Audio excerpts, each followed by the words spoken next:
কিন্তু সময় অনেক কিছু দেখিয়ে দেয়। কখনো কখনো একা পথ চলা শিখে নিতে হয়, শুধু নিজের ভালোর জন্য। নিজেকে কবরে রেখে দুনিয়াকে কল্পনা করে দেখুন, কোথাও কিছু থেমে নেই আপনার জন্য। ব্যবসা যতই ছোট হোক, স্বাধীনতা নিজের কাছে। চাকরি যতই বড় হোক, স্বাধীনতা অন্যের হাতে। ছেলেরা মেকআপ করা মেয়ে পছন্দ করে না, তারা চায় তাদের সঙ্গে যেন একদম প্রাকৃতিক রূপে তার সামনে আসে। জীবনের জন্য নিঃশ্বাস আর সম্পর্কের জন্য বিশ্বাস খুব জরুরি। যখন কোনো মানুষের সময় খারাপ যায়, তখন কেউ তার হাত ধরে না, সবাই তার ভুল ধরে। জীবনে সবকিছু পেতেই হবে বিষয়টা কিন্তু এমন নয়। মন জুড়ে মানসিক শান্তি থাকলে না পাওয়াগুলো বাদ দিয়েই ভালো থাকা যায়। বৃদ্ধাশ্রম আর অনাথ আশ্রম একসাথে করে দেওয়া উচিত, তাহলে অনাথগুলো মা বাবা পাবে আর বৃদ্ধরা সন্তান পাবে। খোঁজ নিয়ে দেখো, একটা সময় সে চঞ্চল ছিল খুব, আজ যে পরিস্থিতির চাপে পড়ে হয়ে গেছে চুপ। কিছু সম্পর্ক ছিন্ন করতে হয় আত্মসম্মান রক্ষা করার জন্য। অভাবটা দুজনেরই ছিল, একজনের ভালোবাসার, অন্যজনের বিশ্বাসের। একতরফা ভালোবাসা নিয়ে বাঁচা যায়, কিন্তু একতরফা কথা বলার ইচ্ছা নিয়ে বাঁচা যায় না। মন অনেকেরই ভালো হলেও কপালটা সবার ভালো হয় না। সব ব্যথা গায়ে লাগে না, কিছু কথা হৃদয়ে লাগে। যে নিজেকে বিশ্বাস করে, বেশিরভাগ লোকে তাকে বিশ্বাস করে। যোগ্যতা যাচাই করার জন্য যোগ্যতা প্রয়োজন। সাইকোলজি বলছে, আপনি যতই রেগে যান না কেন, আপনি শেষ পর্যন্ত তাকে ক্ষমা করে দেন যাকে আপনি ভালোবাসেন। আসলে সুন্দর বলে কিছু হয় না, যাকে আপনি যত বেশি ভালোবাসবেন তাকে ততটাই বেশি সুন্দর মনে হবে। খারাপ সময়টা একদিন ঠিকই চলে যাবে, কিন্তু মানুষটাকে চেনা তো হয়ে গেল। দুনিয়ার সবকিছুই বদলাতে পারে, কিন্তু মায়ের ভালোবাসা কখনো বদলাবার নয়। কষ্টগুলো মানিয়ে নিতে নিতে একসময় দেখবেন কোনো কষ্টই আর আপনাকে ছুঁতে পারবে না। যদি আপনি বোঝেন আপনাকে নিয়ে কোনো স্থানে সমস্যা হচ্ছে, তখন সেই স্থান থেকে ত্যাগ করে চলে আসা উচিত। পৃথিবীতে যতগুলো আঘাত আছে, তার মধ্যে সবচেয়ে ভয়ঙ্কর আঘাত হলো কথার আঘাত। এই আঘাত দেখা যায় না বলে কেউ বুঝতেও পারে না মানুষটা ঠিক কতটা আহত হয়েছে, কিন্তু এই আঘাতে মানুষ ভেতরে ভেতরে ক্ষত বিক্ষত হয়ে যায়। তাই কাউকে কিছু বলার আগে একবার ভেবে নেওয়া উচিত, কথাটার কারণে কতটা প্রভাব পড়বে বিপরীত দিকের মানুষটার মনে। যারা ভুল দেখলে ছেড়ে দেয়, তারা ভালো থাকতে আসে। যারা ভুল শুধরিয়ে পাশে থাকে, তারাই তো ভালোবাসে। অর্থ দিয়ে কখনো ভালোবাসা কেনা যায় না, আবার অর্থ ছাড়া ভালোবাসা রক্ষাও করা যায় না। প্রেম করে বিয়ে করলে 3টি সমস্যা হবেই। নাম্বার 1, আগে থেকে চেনা পরিচিত থাকে বলে মুখের ওপর কথা বলতে দ্বিধাবোধ করে না। নাম্বার 2, বাবা মার কখনো আশীর্বাদ পাওয়া যায় না। নাম্বার 3, বেশিরভাগ ক্ষেত্রে দুজনে রেগে যায় বলে সম্পর্কে বিচ্ছেদ হয়। মনের মধ্যে অশান্তি থাকলে ঔষধেও কাজ হয় না। পুরুষ অতটাও খারাপ নয় যতটা তার স্ত্রী ভাবে, আবার পুরুষ অতটাও ভালো নয় যতটা তার মা ভাবে। তাহলে পুরুষটি মানুষ হিসেবে কেমন, সেটা শুধুমাত্র তার বন্ধুরা জানে। সব রকম চেষ্টা করে দেখেছি, যুদ্ধ জয় সহজ মানুষের মন জয়ের থেকে। চোখের মায়া, হাসির মায়া আর কথার মায়া, এই 3টের থেকে একটার মায়া তুমি জড়িয়ে গেলে মানুষটাকে কখনোই আর তুমি ভুলতে পারবে না। প্রতিটা বিবাহিতা মেয়ের দীর্ঘশ্বাসে মিশে থাকে তার স্বামীর অবহেলা, অসম্মান ও কথার আঘাত।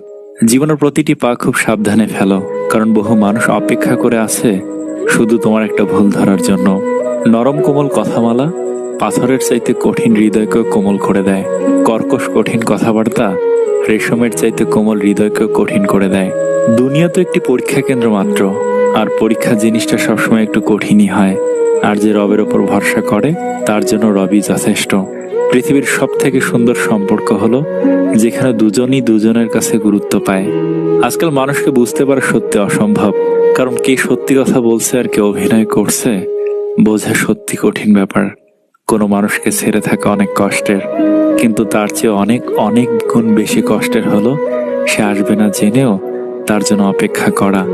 আমি হয়তো তোমার জীবনে টাইম পাস ছিলাম, কিন্তু একদিন তুমি ঠিকই বুঝতে পারবে আমার সাথে কাটানো সময়টুকুই তোমার জীবনে বেস্ট টাইম ছিল। ভালোবাসা ততদিনই যতদিন অন্ধ, বধির আর বেহিসাবি থাকে। ভালোবাসা ফুরলেই মানুষ হিসেব কষতে বসে। দুটো কাজ করলে সে আপনাকে পাগলের মতো মিস করবে।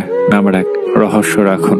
কাউকে ভালোবাসেন বলেই তার কাছে নিজেকে উজাড় করে দেবেন তা কিন্তু নয়। কিছুটা রহস্য রাখুন নিজেকে নিয়ে।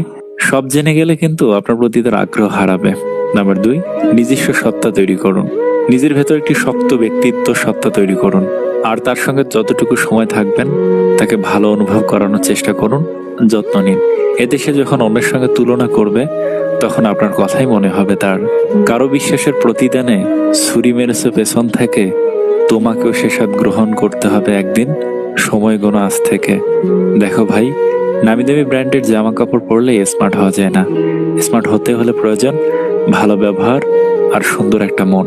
অনর্গল কথা বলে সমস্যা সৃষ্টি করার চেয়ে চুপচাপ থাকাই শ্রেয়। জানেন তো, আজকের দিনে কেউই কষ্টের কথা জেনে ভরসার হাতটা বাড়িয়ে দেয় না। এটাই সব থেকে কষ্টের জায়গা। কেউ থাকে না ভাই, মানুষ কয়েকদিনের জন্য আসে, খুব ভালোবাসা দেখায়, তারপর চলে যায়। একটা মৃত মানুষকে ভুলতে আমাদের যতটা না সময় লাগে, তার চাইতে বেশি সময় লাগে জীবন্ত মানুষটাকে ভুলতে। সব অপরাধের ক্ষমা আছে, কিন্তু বিশ্বাসঘাতকের কোনো ক্ষমা নেই। মাঝে মাঝে মন খারাপের কারণ কাউকে বোঝানো যায় না, শুধু ভিতরটা কুড়ে কুড়ে খায়।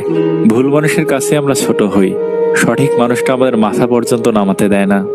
যারা তোমাকে ধরে নিয়েছে তুমি খারাপ, তাদেরকে প্রমাণ দেওয়ার দরকার নেই যে তুমি কেমন। যন্ত্রণা সহ্য করতে করতে মানুষ একটা সময় পাথর হয়ে যায়। কষ্টটা যতই বড় হোক, একটা সময় পরে আর আওয়াজ বের হয় না। প্রিয় মানুষগুলো যখন মন খুলে মনের কথা বলে, তখন সত্যি নিজেকে পৃথিবীর সবচেয়ে সুখী মানুষ বলে মনে হয়। আমরা এমন একটা জেনারেশনে আছি যেখানে সম্পর্কের মূল্যায়ন নেই, আবেগ অনুভূতির দাম নেই, বিশ্বাসের মর্যাদা নেই, কথা দিয়ে কথা রাখার কোনো প্রচেষ্টা নেই। সব ঠুনকো। আমাদের জীবনে সবাই থাকার পরেও, সবকিছু থাকার পরেও দিন শেষে একটা নির্দিষ্ট মানুষের অভাব আমরা কি ভীষণভাবে অনুভব করি। মনে হয় কেউ আমাদের সাথে থাকুক বা না থাকুক, অন্তত আমাদের পাশে সে থাকুক, দূর থেকেই খোঁজ নেক, যত্ন করুক, আগলে রাখুক। বৃক্ষরোপণ করলে আজীবন তার সুফল পাওয়া যায়, আর ভুল রোপণ করলে আজীবন চোখের জল দিয়ে তার মূল্য চুকাতে হয়। কাউকে আঘাত করতে কি শারীরিক আঘাতের প্রয়োজন হয়? কথার আঘাতেই তো যথেষ্ট। শারীরিক আঘাতে তো ঔষধ মলম দিয়ে সরানো যায়, কিন্তু কথার আঘাত কোনো ঔষধই সারে না। মনে যে আঘাত রয়ে যায়, তা নীরবে নিভৃতে মানুষকে শেষ করে দেয়। হত্যা করতে কিন্তু অস্ত্র হাতিয়ারের প্রয়োজন হয় না। কারোর বিশ্বাস, স্বপ্ন, ইচ্ছে ভেঙে দিলেই কিন্তু মানুষটা তিলে তিলে মারা যায়। মানুষটার ভেতরে কষ্টের পাহাড় জমে থাকে, অথচ তাকে হাসি মুখে প্রতিনিয়ত চলতে হয়, প্রচুর হাসতে হয় তাকে। হাসিগুলোর মাঝে আড়ালে রাখে নিজেকে। দিন শেষে রাতের আধারে সে বড্ড ক্লান্ত হয়ে যায় অভিনয় করতে করতে। হৃদস্পন্দন বন্ধ হয়ে গেলে সে হয়তো বেঁচে যেত, কিন্তু হৃদস্পন্দন স্বার্থপরের মতো নিজে জীবিত থাকে, আর ইচ্ছেগুলোকে চিরতরে দাফন করায়। বেঁচে আছে এই তো অনেক।